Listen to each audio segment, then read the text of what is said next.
Hi everyone, my name is Satanael, though my friends call me Ash, and welcome to another episode of Strange Manga That I Find.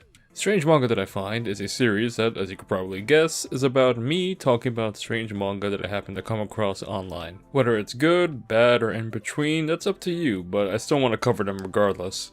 I have a bit of a cold, I've been sick for the past month, and I'm still sick, so if I sound off, I'm sorry, but at the very least, I want to get a video out. So, with that out of the way, let's talk about the first manga on the agenda, The Yandere Pet Cat is Overly Domineering, by Kotatsu. The description reads, "There is nothing here."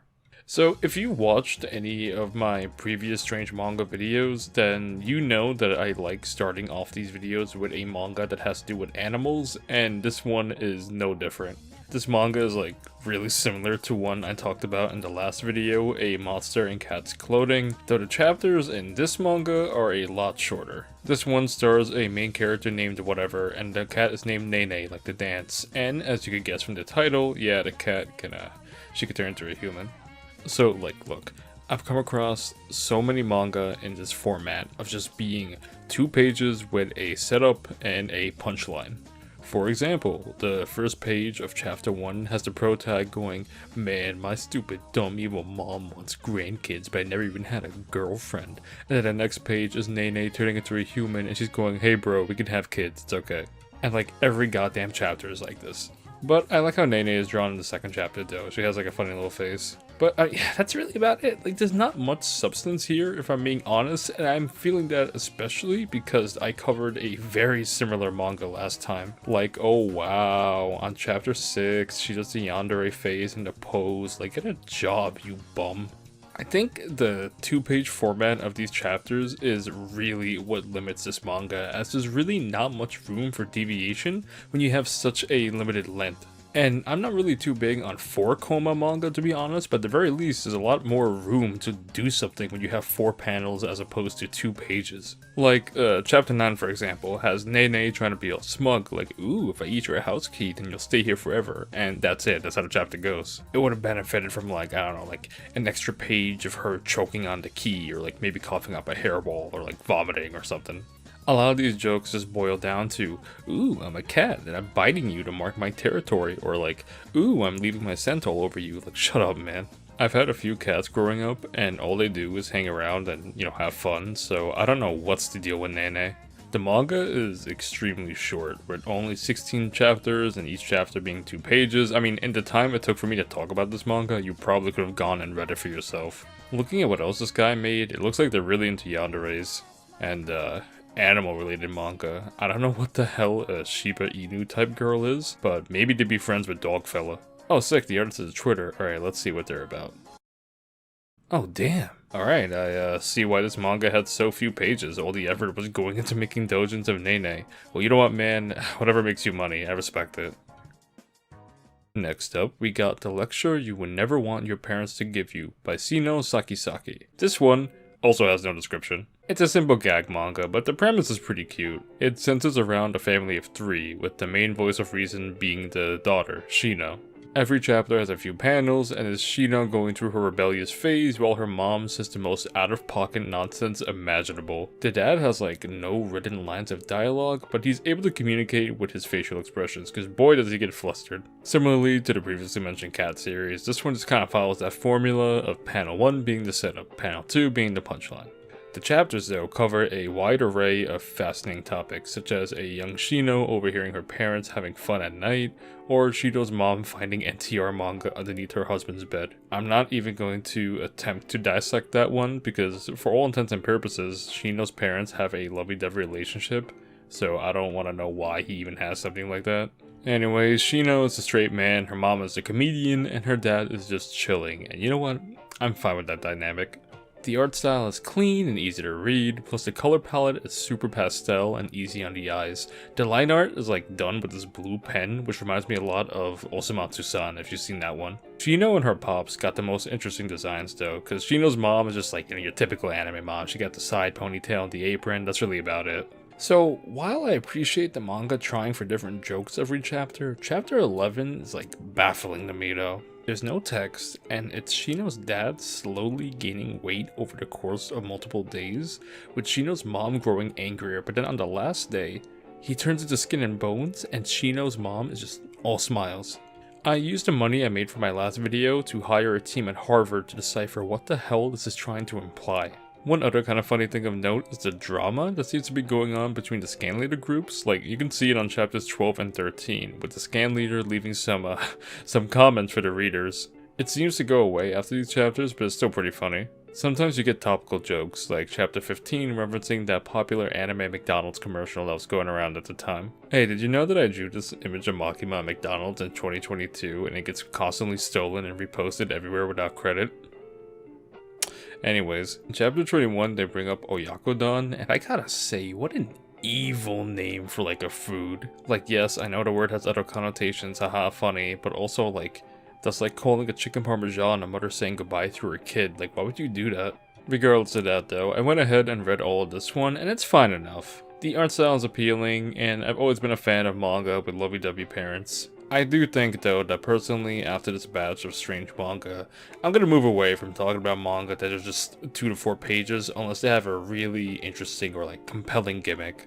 It's kind of hard to have meaningful discussion or analysis when a manga's chapters consist of a single page with a slight variation of the same joke. But I mean, there's so many manga out there, so I guess time will tell if I find anything interesting that follow the same format. Hey look, it's another manga that follows that same format. Masochist Girl Himekawa-san by Oichi Kaoru. The description reads, Links, Alternative Official Raw, Pixiv. Chapter 23 isn't in the Pixiv series, but it was still uploaded to Pixiv. I'm excited. Now look, I know what I literally just said about manga that's only 2 pages long, but hear me out for this one. So, conceptually, this is just your run-of-the-mill Gyaru manga, which really hurts me to say out loud. See, like, so many Gyaru manga I've read have been, like, you have somewhat interesting Gyaru-looking designs, and then they're bogged down by the most milquetoast, pathetic-looking protagonist around. And I get it, the protagonist is supposed to be like a black-haired self-insert for me, the reader. But I don't act like this. I cannot relate to this guy unless he starts reading manga in between sets at the gym. Anyways, each chapter is like 2 pages, and its presentation is honestly common for a lot of these types of manga. Black and white with prominent use of a single color, pink in this case. And it's just a bait and switch manga like I mentioned before. The Gyaru named Himekawa-san is dating her nameless senpai, who is you. The first page of every chapter is a setup, and then the second page is a reveal. That's it. But what really compelled me about this manga is the credits page, located at the end of almost every chapter. The translation looks like it was done by a fella named Spinning Donuts, and the credits page for these chapters has the Jujutsu trio watching the chapter on a TV. It's not always, the funniest thing in the world, a lot of r/anime meme type humor here, but I mean, like, it's definitely more interesting than this manga if I'm being honest. The credits page of chapter 2 is literally what I'm talking about, so it seems like this is a common sentiment. I've seen Spinning Donuts translate other manga too, but I can't really remember their names right now, but like, despite the jokes they have in their credits pages, it seems like they keep their chicanery out of the translation, so I appreciate that. Chapter 3 has you buying your Kohai a dog collar, and Megumi summons Maharaga, so that's pretty fun. Even when I'm not reading it, I can never get away from Rent a Girlfriend. I could do a video on that, but that would involve me actually having to read Rent a Girlfriend, and I don't want to do that. Also, remember when I said the manga is black and white with like shades of pink? Yeah, I lied. Actually, the manga uses blue whenever you're talking to Himekawa-san, so that's kind of nice. There's a few chapters where the Jujutsu trio is just straight up not there, so it's like Spinning Donuts had nothing to say about that chapter, so I understand. I do commend the mangaka for drawing Himekawa-san in a different outfit in every chapter, but then again, she's like the only character that's consistently drawn, so that makes sense. You do get drawn every now and then, but you seriously need a haircut, man. I cannot see your eyes. But yeah, here's another manga you could finish in like 10 minutes. These 2 goons have done all sorts of things. They did pet play and exhibitionism, whatever. But kissing and hand holding? Nah, that seems to be forbidden territory for them. It's fine, wholesome Chungus, Keanu Reeves, whatever. Like, you can read it if you want, I'm not gonna judge you, but I'll just let Megumi take it away so we can just talk about the last manga today. Dragon Ball Shippuden by Hosibo. The description reads, Son Goku is stuck in the Narutoverse. So, 3 things before I get started with this one. One, this manga is read left to right, so keep that in mind with the pages and panels that I show off going forward. Two, I know this is technically not a manga, it's more of a doujinshi given the fact that it's a fan work, but I'll still refer to it as a manga. And three, the mangaka is French, and I'm not saying that to be like mean or disrespectful, I'm saying that because it seems like English is not their first language, so you gotta forgive the grammar and the spelling. Anyways, with that out of the way, this manga is about Goku getting drunk with Bulma, vomiting on some electrical equipment, and being teleported to the Naruto world. Right off the bat, I gotta say, I do enjoy how the mangaka tries to imitate the styles of both Toriyama and Kishimoto, but they still have their own distinct style. The quality of the line art at first reminds me a lot of One, which is not a bad thing in the slightest. One is a fantastic artist and has insane paneling and comedic timing, so I see this as a positive.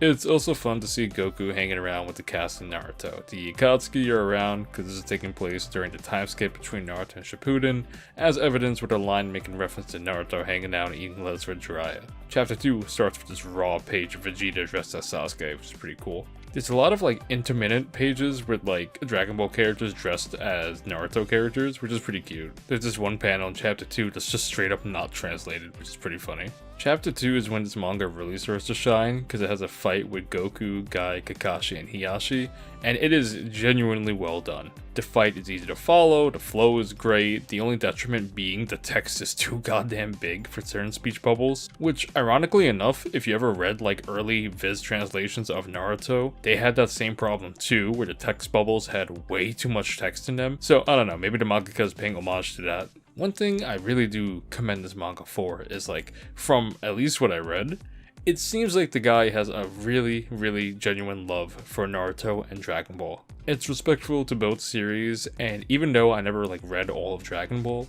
I can really feel the respect coming from each of these pages. It could have easily been like a surface level parody of Goku being like, oh I love meat and fighting and just like blasting his way to the Narutoverse, but nah, he doesn't do that, and I like that a lot.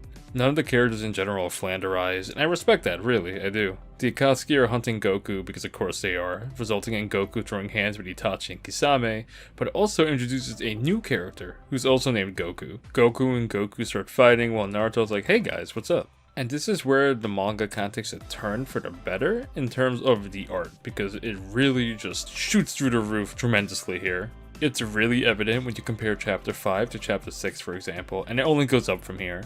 There's a lot of fan service involving female Goku, but I looked at the mangaka's Twitter, so I see what they're about, and you know what, I respect it. And by chapter 8, it looks like he just went full hog into his own style. He's not trying to imitate Kishimoto or Toriyama anymore, and I'm all for that, honestly. The fight between the Gokus get really intense when Goku goes Super Saiyan 3, and like, let me just ask something real quick though. So I never read up to the part where Goku turned Super Saiyan 3, I only made the Frieza arc. But here's my thing, right? Does Super Saiyan 3 make him like a misogynist? Cause like, man, he is beating this poor girl into the ground, man. Despite mopping the floor with her, he ends up falling out of Super Saiyan 3, and then she ends up doing the same to him. And then he goes to jail. You get some great panels here and there, but it's just funny to me more than anything. But I rock with it. I genuinely dig this one quite a lot, and I just really like how this manga slowly became its own over time. There's something cute about series that start off as like a joke, only to gain more traction once the creator starts to lock in. Another example I think of is Shag and Scoop, that one's pretty good. This one got fantastic fight sequences, great uses of screen tones, in addition to great SFX throughout all the chapters, and it's really shaping up to be something that I think is fun for both Naruto and Dragon Ball fans, as long as you're not like into power scaling or anything like that. And I really wish the mangaka nothing but the best. Being an artist is rough, I know, and I can't even imagine the amount of pain you gotta go through to make a webcomic, but I respect you immensely, and I wish you the best, dude. But with that, yeah, that'll do it for this episode of Strange Manga I Find. It feels like I'm always apologizing at the end of these videos, but yeah, no, genuinely, I am sorry for such a long hiatus between these two videos. Work has been crazy chaotic, and I have been sick since like March, and I still feel sick. I'm sure you can hear in my voice, I'm all gross and phlegmy, so hopefully this is not like an annoying video to listen through. Thank you guys so much, I love you all, and let me read off my patrons real quick and close out the video. Special thank you to Citrus Banana, Treeman Jenkins, Expert Student 64, Smog, Dominoes, Folk Punk, Becky Dodine, Sunmene, Saragnal, Big Boot Goddamn, Polaroid Jack, Sour Lolita, Borpalus Bunny, Real Settery, Loose, Vento, C, Kiwi Kiwi, V, Andrew, Braystar, Amaterasu, Logan, Sianaru, and Jeeb. Thank you guys as always, I love you all, and next time I genuinely think I'm going to be making a video talking about the 3 underdogs of Weekly Shonen Jump. It's been a long time coming and I'm really looking forward to making that video and getting that out as soon as I can. Not going to make any promises, but I really hope maybe, May or so, that'd be nice. But I guess only time will tell. I'll see you guys then. Take it easy.